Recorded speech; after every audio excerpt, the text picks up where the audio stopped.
पूर्व समाजवादी पार्टी विधायक अनूप संडा ने अपनी पदयात्रा के 5वें दिन समापन किया। समापन अवसर पर उन्होंने मीडिया से बातचीत करते हुए समाजवादी पार्टी की नीतियों, उपलब्धियों और जनहितकारी कार्यों का विस्तार से उल्लेख किया। पूर्व विधायक ने कहा कि सपा सरकार के कार्यकाल में किसानों, युवाओं, महिलाओं, पिछड़ों और समाज के कमजोर वर्गों के लिए अनेक कल्याणकारी योजनाएं चलाई गईं। शिक्षा, स्वास्थ्य, सड़क, बिजली और सामाजिक न्याय के क्षेत्र में किए गए कार्यों को उन्होंने सपा की बड़ी उपलब्धि बताई। अनूप संडा ने कहा कि पदयात्रा के दौरान उन्हें जनता का भरपूर समर्थन मिला है, जिससे स्पष्ट होता है कि आमजन आज भी समाजवादी विचारधारा से जुड़ा हुआ है। उन्होंने पार्टी कार्यकर्ताओं से जन समस्याओं को मजबूती से उठाने और संगठन को और अधिक सशक्त बनाने का आह्वान किया। इस मौके पर बड़ी संख्या में समाजवादी पार्टी के पदाधिकारी, कार्यकर्ता और समर्थक मौजूद रहे। अमर सृष्टि न्यूज से अल्ताफ अहमद की खास रिपोर्ट।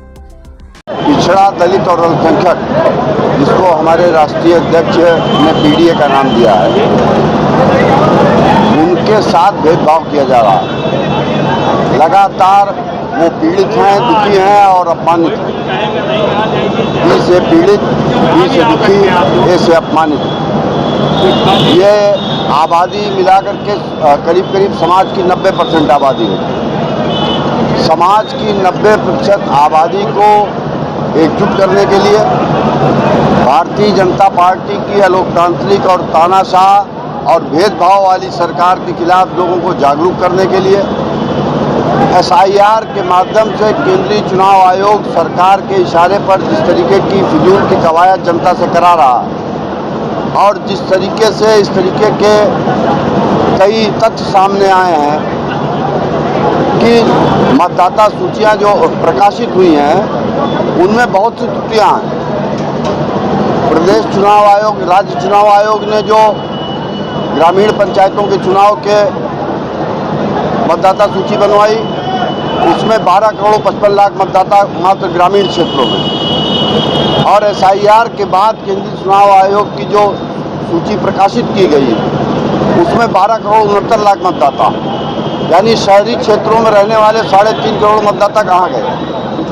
अगर इस तरीके के तथ्य सरकार की ही एजेंसियों के द्वारा, चुनाव आयोग के ही द्वारा, केंद्रीय चुनाव आयोग ने एसआईआर कराया और राज्य चुनाव आयोग ने पंचायत चुनाव की मतदाता सूचियां तैयार की, अगर उनमें आपस में ही इतना अंतर है तो निश्चित तौर पे दोनों में से एक सूची गलत है। जनता में ऐसे में एक भ्रम फैला हुआ है, जनता आशंकित है।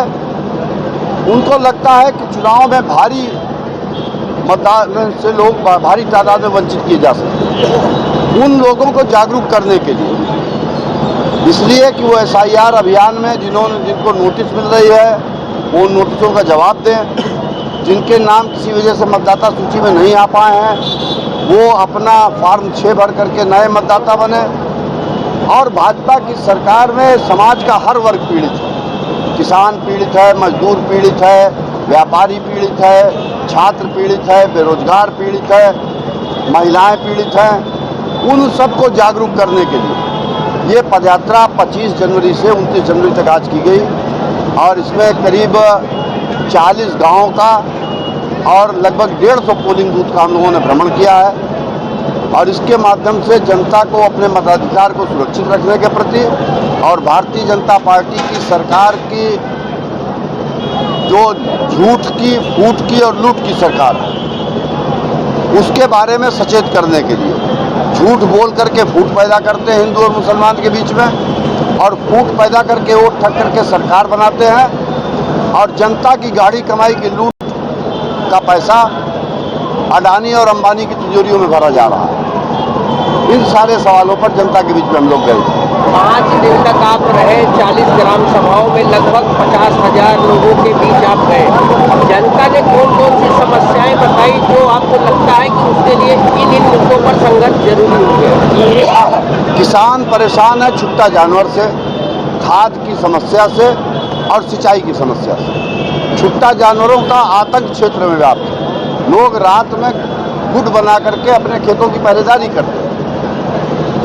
किसान की ये समस्याएं हैं। छात्रों को किसी तरीके के किसी का वजीफा नहीं आ रहा है। स्कूलों में पढ़ाई ठीक से नहीं पा रही है। सरकार ने बड़ी तादाद में प्राइमरी स्कूल बंद कर दिए, उसकी शिकायतें आई हैं। बेरोजगार नौजवान जो इलाहाबाद में दूसरे बड़े शहरों में रह करके कंपटीशन की तैयारी करते थे, दर्जनों ऐसे नौजवान इस पदयात्रा के दौरान मुझे मिले जिन्होंने बताया कि घर वालों ने कहा कि अब आगे खर्चा देने का सामर्थ्य हम में नहीं है, अब आप वापस आ जाइए और घर आकर के खेती बाड़ी देखिए।